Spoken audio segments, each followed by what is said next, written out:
I would like to introduce these three lovely ladies, Hoʻoleia Kaʻeo, Hiʻilei Aiwohi, and Pōhai Kaikala.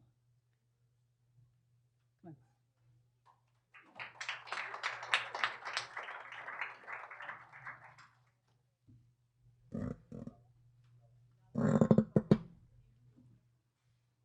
Okay. Aloha mai kākou, o au nei o Hoʻoleia, he kupa no ka mokupuni o Maui. O au no ka hiapo, a laua nei. Mahalo nui ia o ko.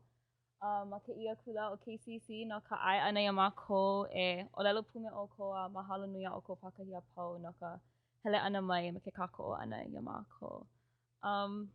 So aloha, my name is Hoʻoleia. I'm a student at UH Manoa. And sorry, like they said, I'm not a public speaker, so bear with me. But I humbly just stand here before you as a student, and as a young Hawaiian, a 19-year-old, standing here in my own capacity in what I can contribute to the movement, because I truly believe that every single one of us has a responsibility, but also has the capacity, and it might be a different capacity, but to contribute to the movement. Obviously, I initially was involved in this because of my parents and their involvement, but by going to the university and stuff and actually seeing the injustice at my first BOT meeting, that's what kind of really sparked this. And I think Maunakea and Haleakalā are the pinnacle, or like the peak of these social justice issues. They really are the top of the mountains, and it connects to the larger issues for us as a people. So I think social media really blew up this issue for all of us. But I think more than that, what really got everyone involved into this was, I think we all kind of had this feeling in our na'au and this connection to Maunakea and Haleakalā that really started that passion. And I think as long as we have that passion, that's what's really gonna drive us as a people to continue in this movement. And I literally think this is a kākou thing, and we have to bust like the superhero myth in social organizing that it's gonna take a leader, or it's these specific people that really make the change, because it's really each and every one of us individually but collectively organized and united that will move this movement forward. And like our oli that we did in the beginning, e ala uao, that really makes me think to awaken, or to see the light. And so when we awaken and we see the light, we see things differently. And it's important for us to recognize the issues and then act upon it. Like I said, in our own capacity, on our own journey. So that was basically it. Mahalo, everyone.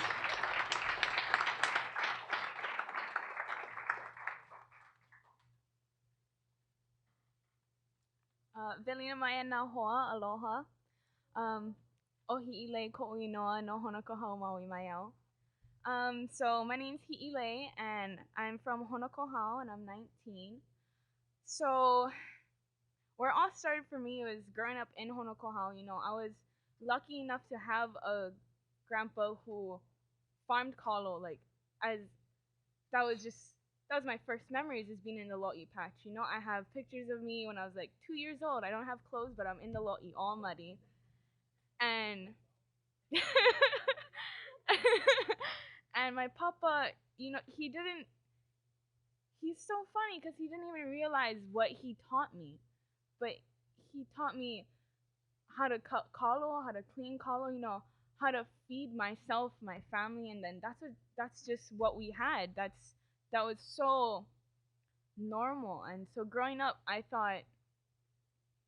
guess I was ignorant to how everybody else lived. And I went to a private school, where, you know, I was pretty much the only one who grew up like that. And that was a culture shock. And that was my first culture shock to, you know, be in Hawaii where I grew up and not have people even believe in the same things that I believe in. And so that's when I started to realize, you know, some things are kind of different where you grow up, and you got to try and figure out what is true and what's not, and, you know, what should be perpetuated and what shouldn't. And so this is just something that bothers me, is that we just have this connection with pineapples and Hawaii. And personally, growing up, we have Dole trying to take our land. And it just makes me so sad that that's a part of our culture to the rest of the world when they oppressed our people. And that's just wrong.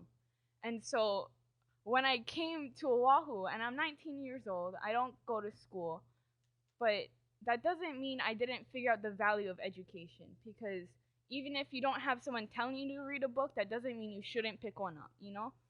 And so because I didn't go to school, I have to work. So I got a job in Waikiki, and if I didn't have a culture shock growing up, I got one there. And yeah, that was like the craziest thing of my life, you know? I see people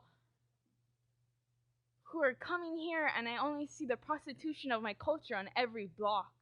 I had a manager come up to me and say, "You need to cover your tattoos." And I said, "Okay, I will, because I gotta eat, but you do know that this is oppressing our people." And he's Hawaiian too, and he says, "No, it's not." And I'm like, "No, it's a fact. It's not opinion. Like, I'm telling you." And he's looking at me, and I'm like 19 years old, and he's my manager, and like, he's my boss, so I could get fired. And I'm just like, no, this is wrong, you know? And I don't know why I felt like I had the right to even say that. I don't know if it's because that's just how I grew up, but there's something inside of me that, you know, just wanted to let him know. And I think that's all I can do right now as a Hawaiian, to do something for our people, is just trying to decolonize my mind and try and stay true to that in everything that I do, and try and help do that for other people, you know, just let them know, you know, some things aren't right. That's not who our people are.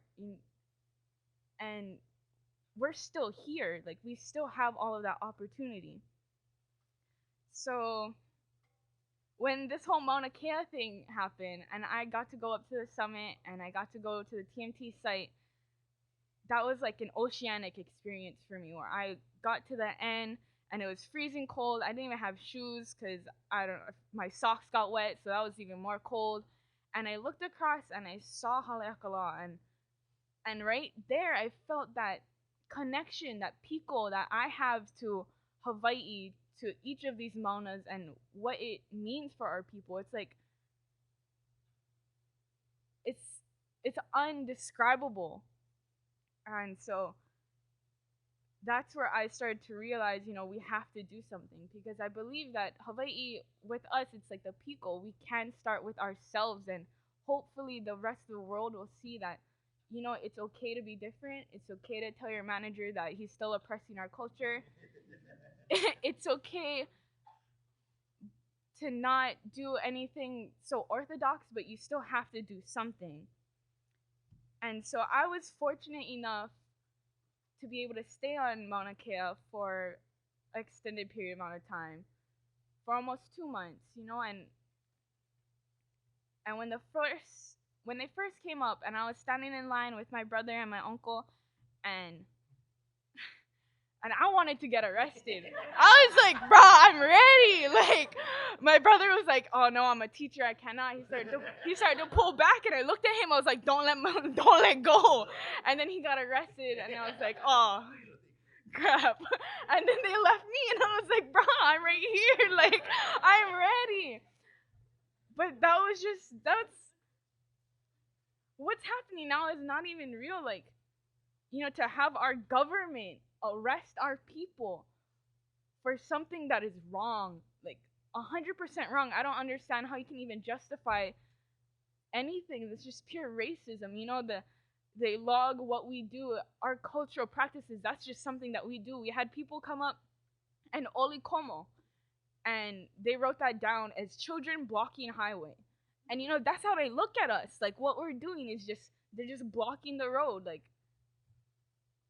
we deserve, as a people, we don't even deserve to be treated like that. And so we got to start to realize that that's not only us, but you know, this is happening to us, and we can be an example. And so I was staying on Mauna Kea, and then I flew back, and my uncle over here, he's like, "Oh, you want to be in my line again?" And I was like, "Oh, I don't know what this means, but okay." And so I'm laying down, and we have our hands in the pipes, and again, we have people who are supposed to protect us, the police officers, and they have hacksaws, and they're just sawing right over my hand. And I was tripping out. I was like, okay, I didn't know this is how you guys are going to get us out. But, okay. And, you know, even that is just, to be arrested, I'm still going to court. I have a court date December. And to have to go through a system where they say what I'm doing is wrong is just so sad. And I believe that that's not our real government, you know? And and I believe that we can change that. It's 100% possible. It's just they have the power to enforce their truth. And right now, I don't know if everybody is fighting. But once we do, it's going to be completely different. And so that's what I think we can do. And it just starts with us, you know? It just starts with telling somebody, that's wrong, you're oppressing me, and I'm not going to stand for that. I'm going to quit. I don't deserve this. And so, Aloha ʻāina to me is more of a consciousness of our people, of Hawaiian people, you know? It's being able to perpetuate that in all of your actions. And I only hope that I can be half as good as my papa is, you know? Or get half accomplished of what the people who came before me did. And my papa, he's Mormon. And one day I came home and he's like, Hi'i, how come you don't go to church? You know, when I pass, I want you to be with me.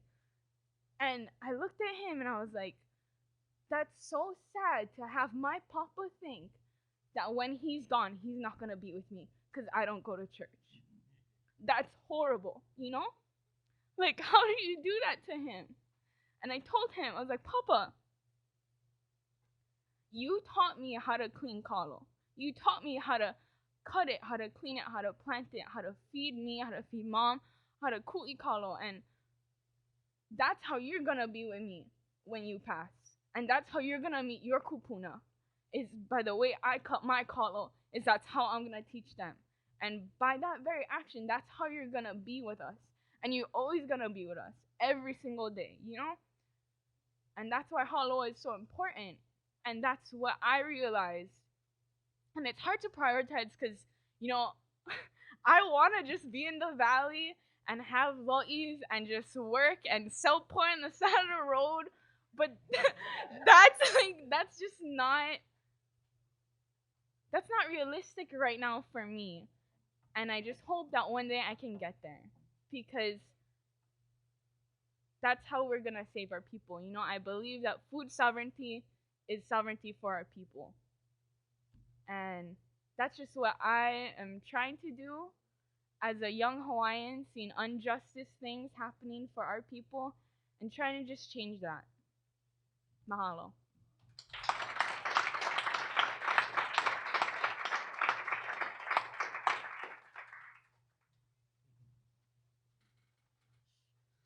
Aloha mai kākou. My name is Pōhai Kaikala. I am from Maui.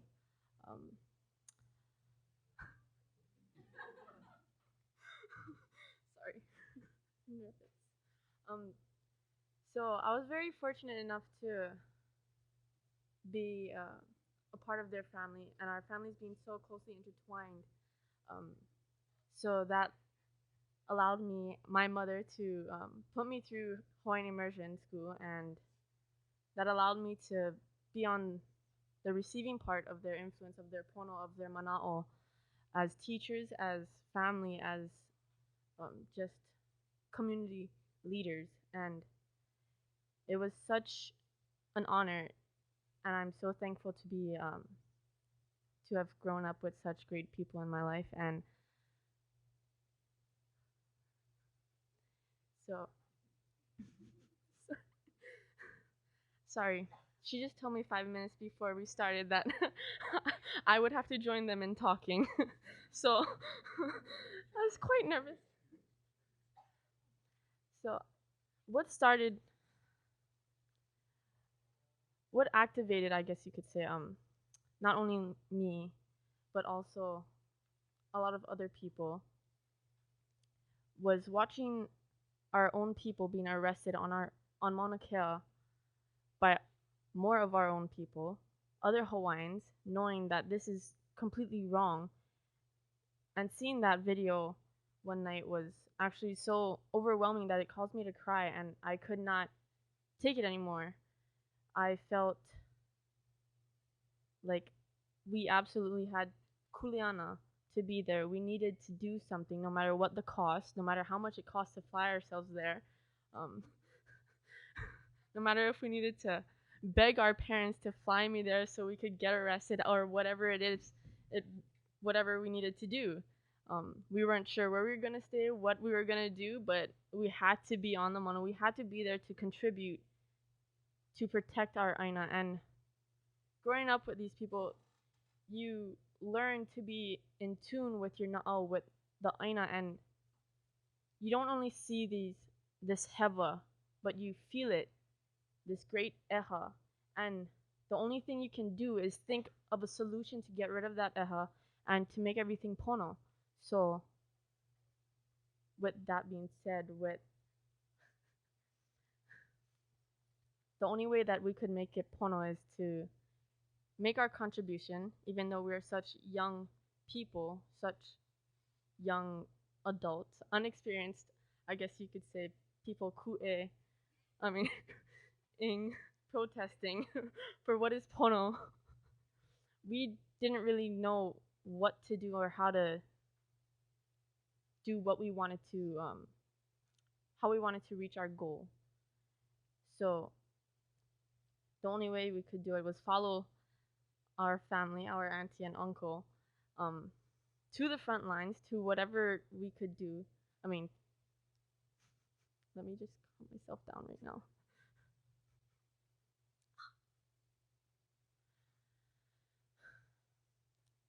So when everything started going down, the kahele was being put out for Haleakalā, you could tell in your na'au that this is where you needed to be and you needed to do something, or at least some of us. But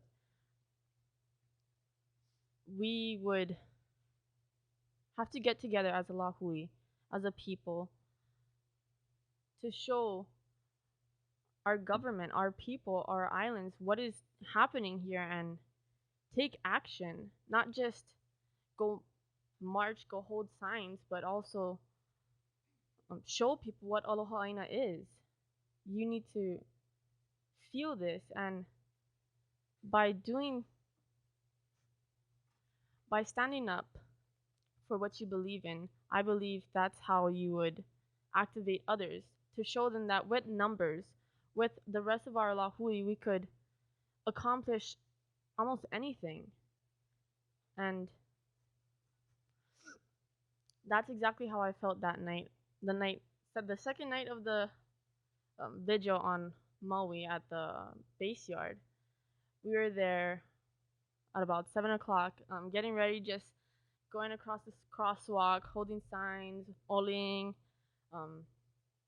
watching everybody just get ready, and wasn't sure what I didn't know what to expect that night, but I went there thinking that I wasn't gonna get arrested, thinking, oh, I can't do that. I'm a student at UH Manoa, and the only way that I'm being funded to go to school is by Kahiki no Kala scholarship, which is also funded by the telescope being built on Haleakalā. So I was like, I don't want to lose my scholarship. I need to go to school. Oh my gosh, I can't do this. But going back and forth in that circle, you are connected with those people. you're surrounded by, and you are just so, I guess you could say, mine all kind of took over.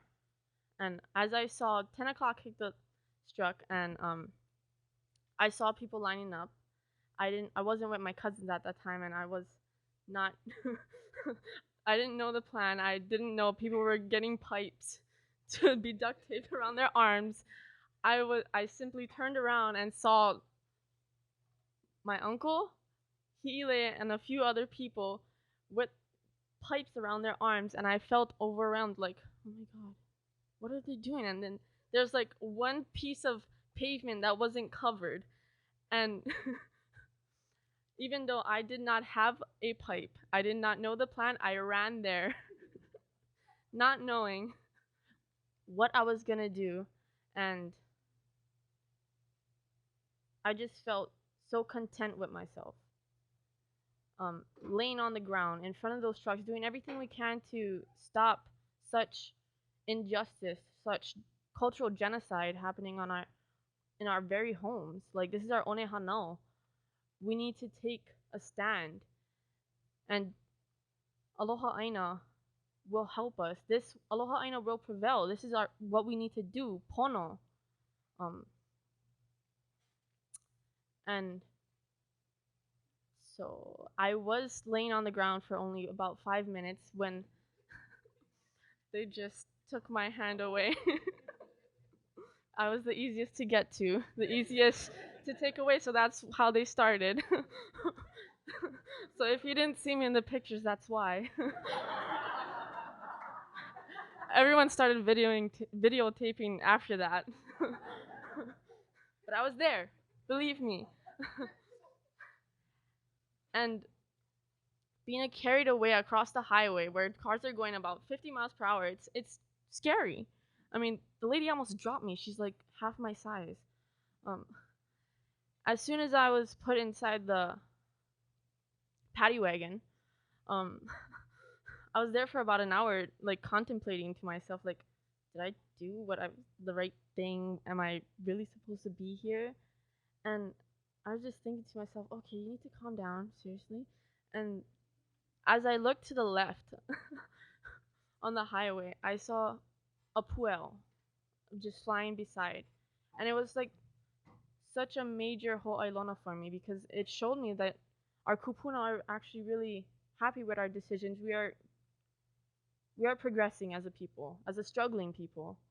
And this, I believe, is just the beginning. We can accomplish a lot more than just stopping the world's biggest telescopes being built on our sacred maunas, on our picos, and this is not the end. Yeah, mahalo.